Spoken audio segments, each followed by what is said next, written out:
ચલો જોડકા જોડો. આ કેટલા લખ્યા છે? 55. 55 દિવાસળી બરાબર. એક જૂથ હોય એ કેટલાનું હોય? 10નું. તો 55માં કેટલા જૂથ જોશે? 5. તો પાંચ લાવો જૂથ સ્ટ્રોના. 1 2 3 4 અને 5 એટલે કેટલા થયા? 50. 50. અને કેટલા છૂટા જોશે? 5. લાવો છૂટી 5 સ્ટ્રો લાવો. 1 2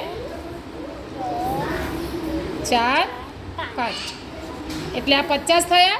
5 જૂથ એટલે 50 ને છૂટા 5 એટલે 55. 55 દિવાસળી થઈ ને. આમાં ક્યાં છે એ પ્રમાણે જૂથ બતાવો તો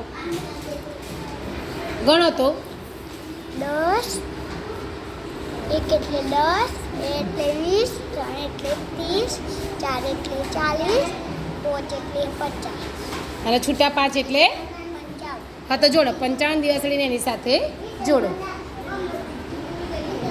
સરસ.